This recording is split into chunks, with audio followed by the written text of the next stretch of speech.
보시고요. 자, 이 뭡니까? 사슴이죠, 사슴. 사슴입니다. 사슴 보면 뭐가 제일 멋있습니까? 뿔이 제일 멋있죠. 뿔. 녹용, 그죠? 녹용. 요 사슴을 태양체라고 얘기를 합니다. 이재만 선생님 목화토금산 이런 표현을 안 썼다 그랬죠. 목이라는 표현을 태양이라는 표현을 쓰셨어요. 거기서 태양을 얘기하면서 동의수세보원에 보면 어떤 표현이 있냐면 직이신 이렇게 표현이 되어 있어요. 직이라는 곧을 직자, 신이라는 거는 펼칠 신자. 무슨 뜻입니까? 곧게 쭉 뻗어나간다. 한마디로 뭡니까? 못 먹어도 고. 이게 태양체 성정입니다. 무슨 말인지 계절로 치면 봄입니다. 봄. 목에 해당하는 건 봄이죠. 봄이면 어떻게 됩니까? 봄이면 겨울 동안 잠자고 있던 이 만물들이 그 끙끙 얼어있는 땅을 딛고 쭉 솟아오르죠. 이 기운을 목이라고 치상을 한 겁니다. 옛날 사람들이. 목이라고. 여기 이제 이 사슴뿔은 사실 이 환자분들 중에 그 한약을 원장님 기운이 없어서 보약 좀 지어주세요 하면서 제가 아는 친구가 있는데 사슴 농장을 해요 하면서 이제 이걸 넣어주세요 갖고 옵니다. 그럼 제가 뭐라고 얘기하냐면 그건 집에 가서 끓여 드세요. 그렇게 얘기를 하는데 그건 무슨 우리 약 팔아주세요 그런 뜻이 아니고요. 이 사슴이란 놈은 원래는 원산이 시베리아입니다. 끙끙 얼어있는 동토를 달리면서 그 용솟음 치는 그 힘을 쓰는 거거든요. 그 힘을 쓰는데 우리나라 사슴은 어떻게 합니까? 가둬놓고 키우죠. 그죠? 실제로 약성이 거의 없습니다. 우리가 신토부리 얘기를 하는데 저는 한국에서 나는 우리 약, 이게 신토부리라고 생각지 않습니다. 그 약이 가지고 있는 고유한 그 환경에서 난 그 약. 그것이 신토불의 실제 의미라고 생각을 하거든요. 사실은 그 흔한 감초도 우리나라에는 안 납니다. 여름 많이 드시는 그 수정과 만들어 먹은 베트남, 계피 있죠? 계피도 우리나라에서 안 납니다. 아예 생산이 안 됩니다. 왜냐하면 기후 환경이 안 맞기 때문에 그렇거든요. 그거는 동남아 쪽에서 나는. 그리고 여성들이 이 갱년기에 많이 먹는 건강식품 석류 있죠? 석류는 우리나라가 별로 못 씁니다. 이란산 석류를 최고로 치거든요.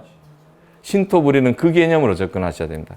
그 해당 약재나 물질들이 형성이 되는 그 환경과 토양과 기운, 거기에서 가장 그 약재의 정확하고 좋은 약성들이 남아있게 되는 거거든요. 이 사슴뿔을 녹용이라 그러죠. 옛날에 녹용이 굉장히 귀했습니다. 지금도 비싸고 귀한데 옛날에 얼마나 귀했습니까? 그래서 녹용을 대신하는 약재가 뭐가 있었냐면, 여러분 칡 아시죠? 칡. 칡이 뻗어나가는 그거는 딱 봐도 이건 목기야라는 느낌이 들죠. 그죠? 칡덩굴이 얼마나 뻗어나갑니까? 그 칡이 봄에 얼어있는 땅에서 올라올 때 이 칡순, 그 올라오는 힘은 어마어마합니다. 어떤 걸로 막지 못하는 힘이죠. 그래서 예전에 이 녹용이 귀한 시절에 녹용 대신에 썼던 게 봄에 나온 칡순을 녹용 대신으로 썼어요. 그래서 칡순을 뭐라고 하냐 하면 갈룡이라 그럽니다. 갈룡. 예. 우리가 칡차를 갈근 차라 그러죠? 그죠? 그 칡순을 갈룡이라는 이름을 써요. 이 태양체는 지기신 이 목덜미가 굵고, 그걸 이재마 선생은 뒤에도 나오지만 뇌추지 기세가 성장하고 이런 표현을 썼어요. 뇌추라는 거는 목덜미에서부터 머리 쪽으로 올려붙는 이 기세를 뇌추지 기세라 그러거든요. 목이라는 표현을 그렇게 표현을 하신 거예요. 뇌추지 기세가 성장하고 요위지 입세가 고약하다. 고약한 거는 외로울 고자 약할 약자. 그러니까 허리의 기운이 약하다. 이런 뜻인데, 이 태양인들이 앓는 병이 하나 있습니다. 그거는 태양인 이재마라는 드라마 보신 분 아시겠지만은, 그 이재마 선생이 과거에 나가가지고 막 말을 타다가 낙마를 했는데 못 걷는 장면이 나와요. 다리에 힘이 빠져가지고 못 걷는 장면이 나옵니다. 그건 낙마해서 그런 게 아니고 태양인들은 목기가 강하다 보니까 기운들이 위로 자꾸 거슬러 올라요. 특히 이 스트레스가 심하고 그러면 기운이 전부 이렇게 입만 살아있는 것 같아. 이런 느낌이 들 정도로 이 말을 하는데 입에서 막 단내가 나. 이런 느낌이 들면 기운이 위로 이 솟구쳐 오르는데 기운이 위로 거슬러 오르면 어떻게 됩니까? 하체가 부실해지죠. 그래서 다리에 힘이 빠져서 주저앉는 겁니다. 그런 병을 해역이라 그래요. 해역. 다리가 풀려서 못 걷는다. 그 다음에 음식물은 어떻게 됩니까? 내려가야 되죠. 음식물은 내려가야 되는데 태양인들이 목기가 치성해져서 생기는 병 중에 얼격이라는 병이 있어요. 그것도 드라마 태양인 이정아 보신 분은 기억나실지 모르겠는데 얼격이라는 건 음식물이 내려가질 못하고 계속 거슬러 올라오는 겁니다. 막 거품을 물고. 그러면 연상되는 동물 없습니까? 소. 광우병소. 맞습니다. 그러니까 광우병소를 사상의학을 하는 저 같은 경우에는 이렇게 해석을 합니다. 광우병소는 소는 뭘 먹어야 됩니까? 풀을 먹어야 되죠. 풀을 먹어야 됩니다. 소도 사슴과 마찬가지로 태양체입니다. 태양체이기 때문에 목기가 지성하기 때문에 어떤 체질의 음식이다? 목이 부족한 사람들의 음식일 거 아닙니까? 그죠? 금이 과하고 목이 부족한 사람들. 아까 태양인들은 목대 금소라 그랬죠. 반대로 목소 금대인 체질이 태음인입니다. 그래서 이 녹용이나 소고기, 우유 같은 거는 태음인들의 음식이 되는 거거든요. 태음인들의 부족한 목기를 채워주는 이런 음식이 되는데 자, 광우병소 얘기 다시 한번 해보겠습니다. 광우병소가 어떻게 탄생하게 됐냐면 인간의 욕심이죠. 영국에서 처음에 소는 풀을 먹고 자라야 되는데 빨리 살을 찌울 목적으로 뭘 먹였습니까? 고기 사료를 먹입니다. 고기 사료. 그래서 소는 안 그래도 이 소싸움 하는 거 보신 적 있습니까? 이 떠받는 힘이 장난이 아닙니다. 이게 목기거든요. 이 치받아 오르는 기운들을 고기 사료를 통해서 더 기운을 끌어올려 버린 거예요. 그래서 태양인들한테 나타나는 다리에 힘이 풀려가지고 주저앉고 음식물이 내려가지 못하고 거슬러 오르는 그런 병들이 생겼다고 저희는 동양의학적으로 그렇게 해석을 합니다. 그럴듯합니까? 뭐 믿거나 말거나인데 어쨌든 그렇게도 해석을 해보기도 합니다. 이렇게 저런 현상은 사상의학적으로 봤을 때는 어떻게 바라볼까 이렇게 해석을 합니다. 이게 목이고 그 다음에 이제 이 닭이죠. 닭은 소양체로 분류를 합니다. 화기가 지성했고 이 소양인들은 이제 와서 흉금지 포세가 성장하고 이렇게 표현이 되어 있어요. 흉금이라는 건 흉곽의 기세입니다. 흉곽의 기세, 흉곽, 어깨 이런 기세. 조류들이 이제 소양체들이 많은데 조류들은 어깨가 발달이 돼 있죠. 이 날개가 어깨가 변한 조직입니다. 소양체. 같은 조류인데도 오리는 소음체입니다. 오리 걸을 때 어떻게 걷습니까? 뒤뚱뒤뚱 이렇게 걷죠. 방댕이의 기운이가 있어요. 방댕이의 기운이가 있습니다. 실제로 눈을 보면 닭 싸움할 때 닭의 눈은 불꽃이 튑니다. 근데 오리 눈은 흐리멍텅해요. 흐리멍텅합니다. 요거는 태음체입니다. 태양인들이 먹을 수 있는 태양인들이 사실 육식이 많이 필요한 그 체질은 아니기 때문에 먹을 수 있는 이 고기들이 흔치 않은데 요 양은 태양인들의 음식으로 분류를 합니다. 그 다음에 돼지죠. 돼지는 요거는 방왕지 자세가 성장하고 이렇게 표현이 되어 있어요. 방댕이의 기운이 가 있다. 그리고 보면 어깨가 이렇게 처져 있죠. 어깨가 처져 있습니다. 요런 것들에 대한 상을 일단 잡으시고요. 자, 이 하나는 양이고 하나는 염소죠. 딱 보면 어떤 느낌이 듭니까? 시골에서 크신 분들 알겠지만 양하고 염소는 비슷할 것 같지만 성질이 전혀 다릅니다. 시골에 크신 분들 보면 염소 화나면 정말 무섭습니다. 얘는 막 무지막지하게 들이받죠. 양은 굉장히 순디입니다. 하나는 태음체고 하나는 소양체예요. 그러니까 같은 비슷하게 보여도 기운이 굉장히 다르다는 걸 보여드리기 위해서 이 사진을 갖고 와봤고요. 자, 여기 이제 체질 진단에 관한 얘기를 하려고 하는데, 이재마 선생님이 동의 수세본을 쓰시면서 체질 진단이 워낙 어려우니까 뒤쪽에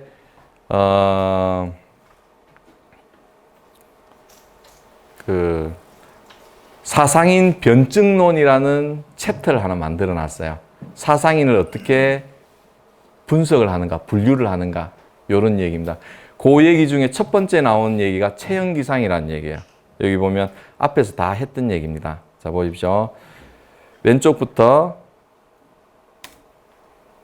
추나추동이나 목화금수는 같은 얘기라 그랬죠. 여기 제일 왼쪽에는 태양체, 사슴이죠, 그죠? 그 다음에 이건 독수리입니다. 좀 닭보다 좀 더 사납게 표현하려고 독수리. 그 다음에 태음체인 양. 여기 보면 그 밑에 태음이는 어떻게 나왔으면 체형기상 요위지입새가 성장하고 뇌추지기새가 고약하고, 이 허리가 도람통처럼 생겼는데 실제로 뭐 이런 사람도 아니고 날씬한 사람도 있겠지만 요거는 허리에 기운이 가 있다, 이런 뜻입니다. 옛날에 저희들이 사상의학을 가지고 막 얘기를 할 때 인사하는 방식에 대해서도 이 태음인들은 허리에 기세가 가 있기 때문에 허리가 잘 이렇게 안 숙여져요. 이 돌아보는 것도 잘 안 됩니다. 인사할 때 이런 사람들이 많아요. 목의 기세가 약하기 때문에 고개는 잘 굽는데 허리는 잘 안 굽죠. 앉을 때도 꼿꼿하게 앉는 경우가 그렇게 취상을 하는 겁니다. 요위지입새가 성장하고. 그러면 태양인들은 어떻게 인사할까요? 반드시 이렇다는 게 아니고 전형적인 경우를 얘기를 하는 겁니다. 태양인들은 그럼 반대겠죠. 허리는 잘 휘어지는데 공손한데 얼굴은 정말 건망진 그런 형태의 모습을 보이기가 쉽습니다. 실제로. 그러니까 기운이 그 사람의 일거수일투족을 규정을 하게 되는 거죠. 규정을 하게 되는 겁니다. 원장님, 토는 뭡니까? 이게 아까 이제 오장육부 얘기할 중에 간신비패신 중에 심장이 빠져 있죠. 심장이 빠져 있습니다. 심장을 전통의학에서는 화에다 배속을 합니다. 에너지, 동력 뭐 이런 느낌인데 사상의학에서는 토에다 배속을 합니다. 토. 심은 이 네 개의 장부 뒤에서 이 네 개의 장부를 지배한다. 토라는 거는 이 만물지모, 그러니까 돼지와 같아서 어머님과 같다, 이런 표현을 쓰거든요. 그러니까 전체를 아우르는 이 베이스, 그런 의미로 토에다 배속을 하셨습니다. 이재만 선생님. 토진단법, 요거는 이제 체형기상 나오고 그 다음에 나오는 얘기들은 성질재간. 아까 이제 태양이는 지기신 뭐 이런 표현을 썼는데 그런 걸 얘기를 하는 겁니다. 이 목화금수라는 건 단순히 그 장부에 대해서만을 얘기하는 게 아니고 그것으로 드러날 수 있는 성정까지도 포괄한 개념이에요. 포괄한 개념인데, 예를 들어서 그건 이렇게 이해를 하시면 되죠. 봄이 되면 사물이 솟아오르죠. 이게 목의 기운입니다. 뭔가 못 먹어도 같은 그런 느낌들. 그걸 지기신이라는 표현을 썼다 그랬죠. 그 다음에 여름이 되면 어떻게 됩니까? 무성해지고 꽃을 피우죠. 화려해지고. 그죠? 그래서 소양체들은 사실은 눈 기운이, 이목비구 중에 눈 기운이 굉장히 발달이 되죠. 사물의 변화에 대해서 굉장히 민감하게 받아들이고 분위기 파악 잘하고 눈치 빠르고 이런 성정들이 드러나게 되는 겁니다. 어떤 뜻인지 아시겠죠? 그리고 봄, 여름, 가을, 겨울. 겨울이면 겨울, 이제 소음체인데 겨울이라고 하는 것은 만물이 깃드는 시기죠. 여름이 되면 이제 꽃이 피었다가 가을이 되면 결실을 맺고 겨울이 되면 군더더기는 다 떨어뜨리고 씨앗만을 남기죠. 그래서 이 소음인들의 성정은 뭔가 핵심을 파악하는 맛이 강하고 군더더기를 싫어하고 다 틀려도 이것만 맞으면 돼.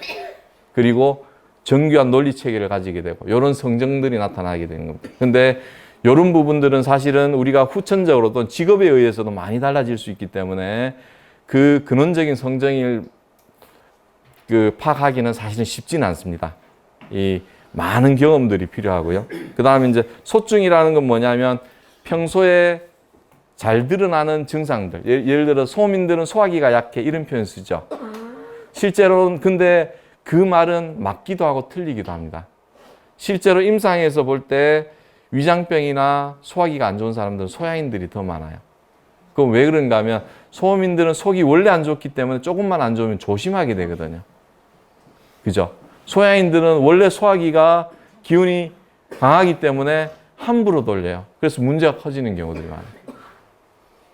그렇기 때문에 이것도 함부로 판단할 수 있는 건 아닙니다. 그리고 용모삭이라는 건 뭐냐? 풍기는 기운. 아까 제가 닭하고 오리의 눈빛 얘기한 적이 있죠.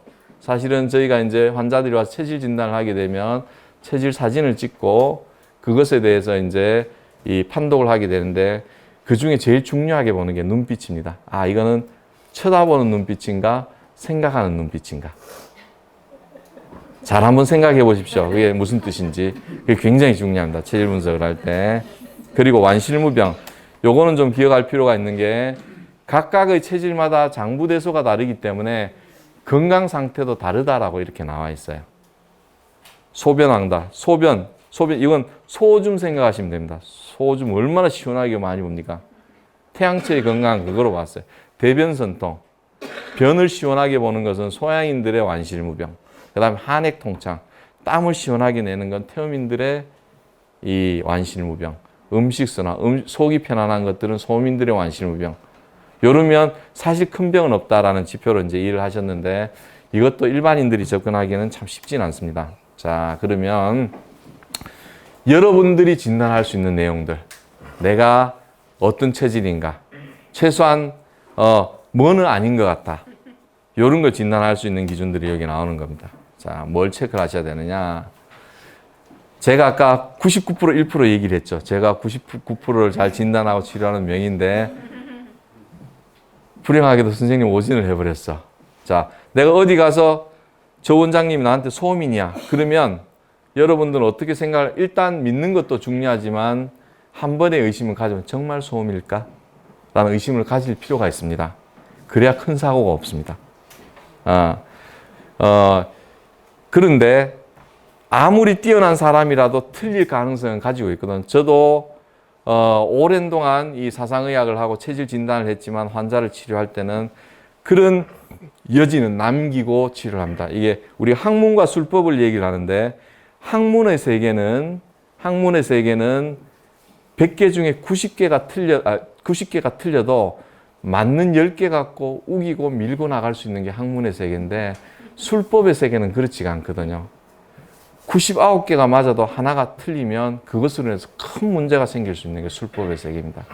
그래서 항상 내가 틀릴지도 몰라라는 여지를 갖고 환자를 접근해야 그래야 큰 사고가 없거든요. 그러면 그걸 어떻게 하느냐? 그러면 객관적이라는 게 어디 있습니까? 있습니다. 뭐냐면 내가 먹었던 음식이나 약 반응을 가지고서 확정을 짓게 되는 겁니다.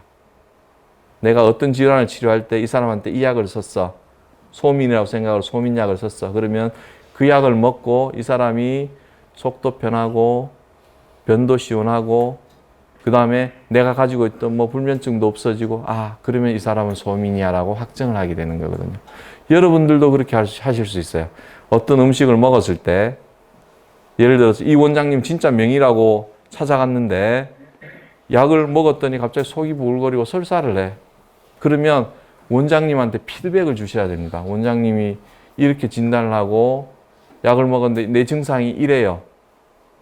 근데 환자가 보는 거하고 의사가 보는 건 또 다릅니다. 예를 들어서 약이 맞아도 설사를 할 수는 있어요. 그건 일반인들은 일단은 약을 먼저 의심을 하게 되지만은 의사가 보기에는 이거는 약을 먹는 과정에서 다른 음식이 들어가서 생긴 거야. 또는 속에 체기가 있는데 체기가 뚫리느라고 하는 설사야. 당신 조금만 더 드시면 설사는 먹고 변이 다시 되지고 속이 편해질 겁니다.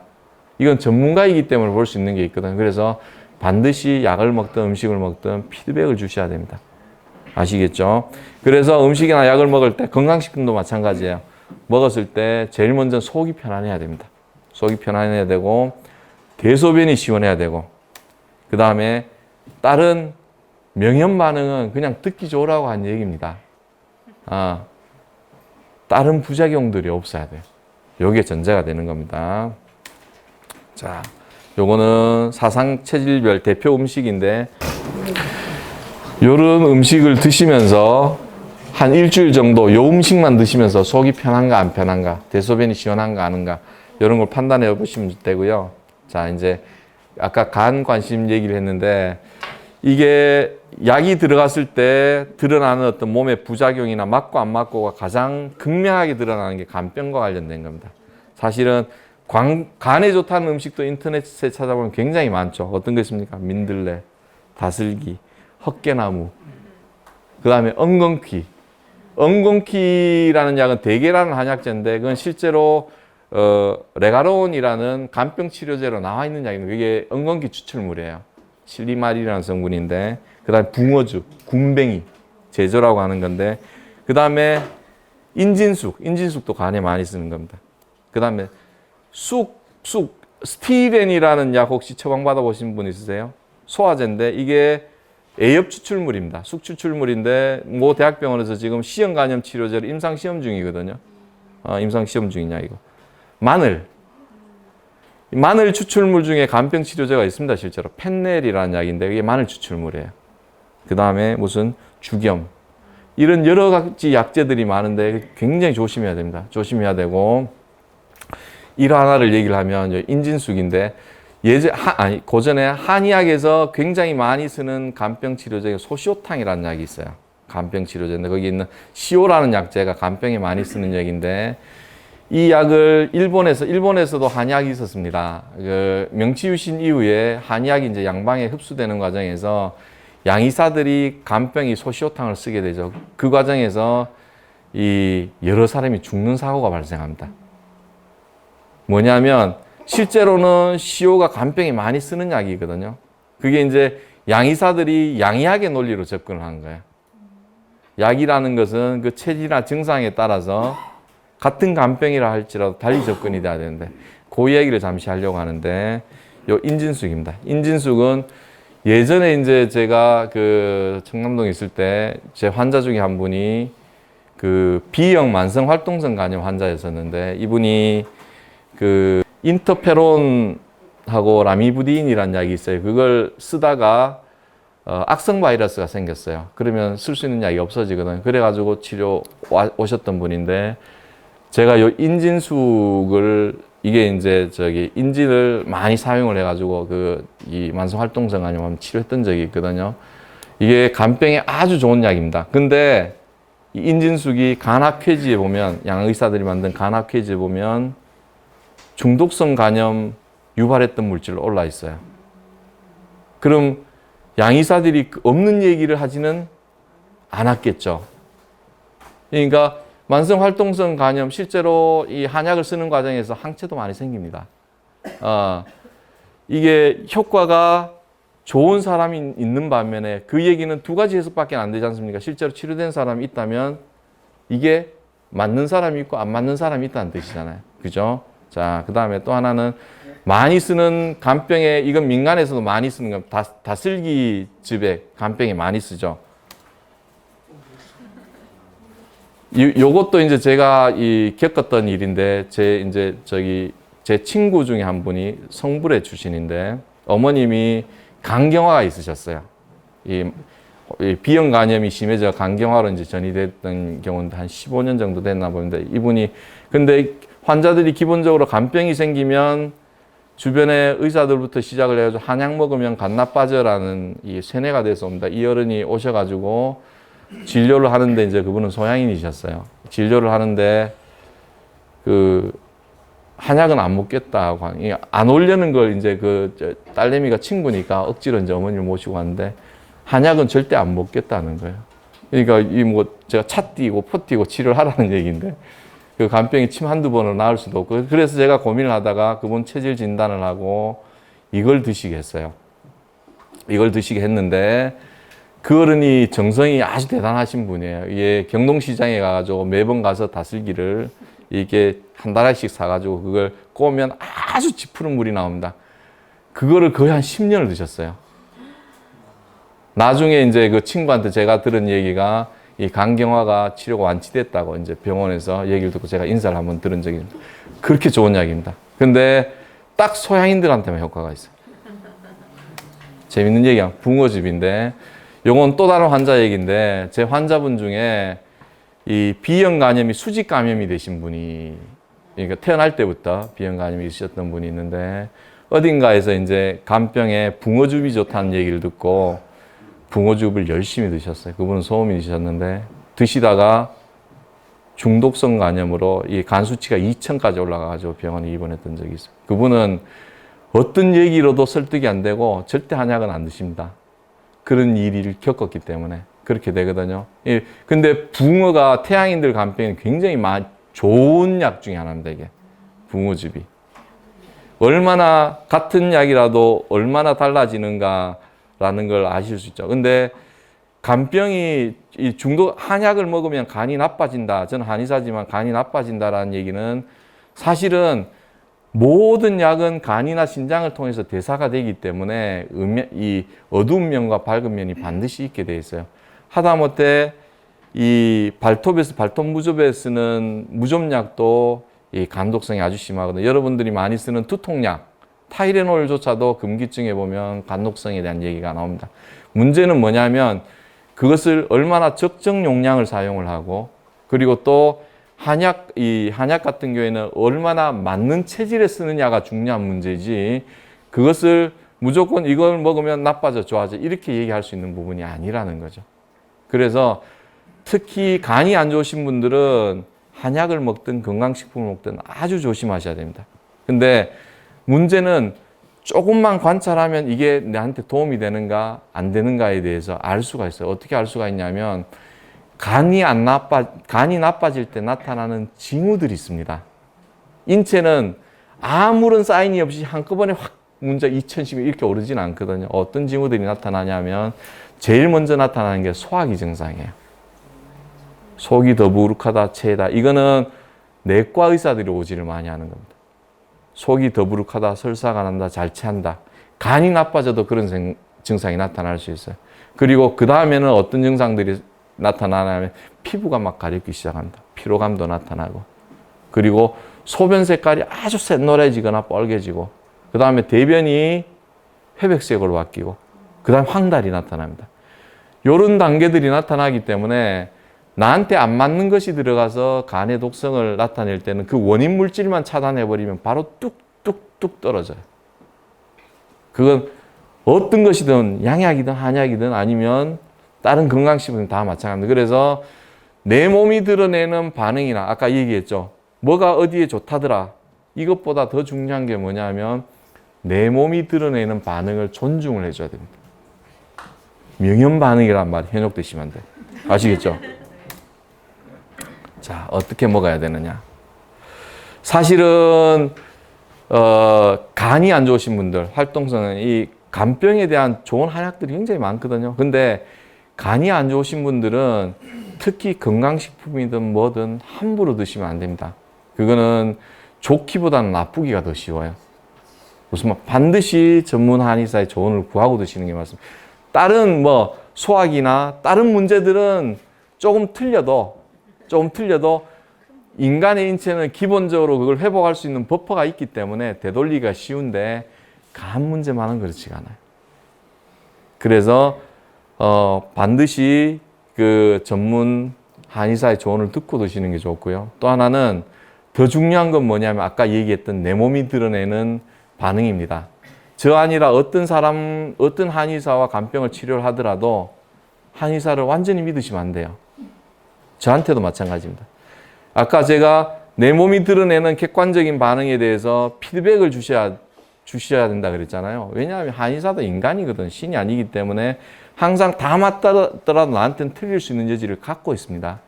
그렇기 때문에 그런 내 몸의 반응을 존중을 하고 그것에 대해 끊임없이 피드백을 하고 담당 주치와 소통을 하시는 게 굉장히 중요합니다. 굉장히 중요하고요. 자, 이것도 찍으셔야 될 것 같은데. 그죠?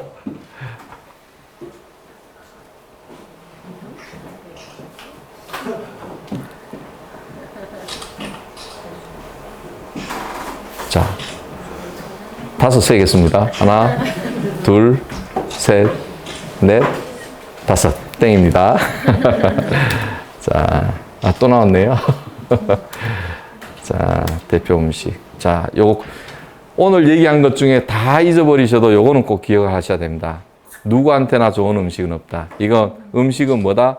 머리로 먹는 게 아니고 배로 먹어야 된다. 그리고 음식이나 약은 반드시 그 체질에 맞는 궁합이 있다.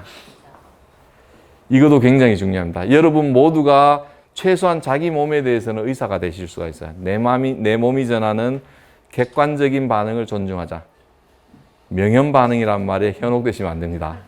아시겠죠? 그래서 먹는 동안에 속이 편안하고 대소변이 시원하고 다른 부작용들이 없어야 나한테 맞는 음식이고 약이다. 음식은 머리나 입이 아닌 뭐로 먹어야 된다? 배로 먹어야 된다. 자, 요거는 무슨 얘기인가 하면 우리가 기호식품으로 먹는 게 있어요. 매일 하루에 커피 몇 잔씩 마시는 분들 있죠? 그죠? 지금은 많이 없어졌지만 예전에 우유를 급식을 시켰잖아, 애들. 지금 많이 없어져요. 그건 저는 어쨌든 정부 낙농 정책의 피해자는 아이들이라고 생각하는데 우유가 알러지를 굉장히 많이 유발을 시킵니다. 실제로. 이렇게 매일매일 먹어야 되는 것들은 이미 약이라고 생각을 하셔야 돼요. 지속적으로 내 몸에 이 영향을 주는 것. 그러면 역으로 내 몸에 맞는 것들을 기호식품으로 선택을 하면 내 몸이 굉장히 건강해질 수 있겠죠. 아까 찍으셨던 것 중에 내 몸에 맞는 것을 찾아가지고 매일 드시면 그거는 나의 기호식품이자 내 건강을 살리는 굉장히 중요한 약이 될 수 있습니다. 약이 될 수 있고요. 자, 이제 마지막 얘기인데 요건 조선 세조 때 나왔던 책에 나오는 얘기입니다. 8가지 의사를 분류를 해요. 근데 불행하게도 나쁜 의사가 5가지나 있습니다. 좋은 의사 3가지를 이제 양이라고 얘기를 하는데 그 첫 번째 의사를 심이라고 얘기를 했습니다. 마음을 다스려서 병을 치료하는. 사실은 사상의학의 가장 큰 힘은 이거거든요. 사상의학에서는 성정을 얘기를 합니다. 이 체질에 따라서 편급되기 쉬운 성정이 있기 때문에 그것이 치우치면 병이 된다라고 얘기를 했거든요. 그래서 사상의학을 최고의 어떤 의서다라고 저는 생각을 하는 편인데 마음을 다스리는 방법에 대해서 얘기를 해놨어요. 요거는 가운데가 없죠. 좋은 의사 중에 3번째가 약입니다. 약 써서 사람 치료한 거. 저는 어쨌든 양의가 되려고 노력하지만 그중에 제일 꼬발이죠. 약입니다. 약인데 그보다 더 뛰어난 의사를 식이라고 얘기를 했습니다. 음식을 가지고 사람을 치료하는 거예요. 우리 식약동원이라 그러죠. 식약동원이라는 얘기는 뭐냐면 음식과 약은 그 근원이 같다라는 얘기거든요. 그러면 어떤 걸 약으로 쓰고 어떤 걸 음식으로 썼느냐 했을 때 치우침이 더 큰 것을 약으로 사용을 하고 치우침이 적은 것들을 음식으로 썼을 뿐이에요. 여러분들이 먹는 음식 중에 뭐 도라지라든가 아니면 뭐 우엉이라든가 무슨 뭐 연근이라든가 연자육 이런 것들도 전부 한약으로 쓰는 약재들 중에 하나예요. 그러면 그 얘기는 음식은 치우침이 작지만 이미 반복적으로 내 몸에 자극을 줄 때는 그건 이미 약의 반열에 속할 수 있다는 얘기거든요. 그래서 음식을 나한테 어떤 음식을 내가 지속적으로 섭취하는 게 나한테 더 도움이 될까? 이걸 우리가 사회생활 하면서 100% 지키는 건 사실 불가능합니다. 근데 내가 오늘 속이 안 편해. 그러면 내가 오늘 뭐 먹었지? 한번 반추해보고 그걸 좀 피하고 이런 것들만으로도 내 건강을 지키는 굉장히 큰 방법이 될 수 있다는 얘기입니다. 오늘 긴 시간 들어주셔서 감사합니다.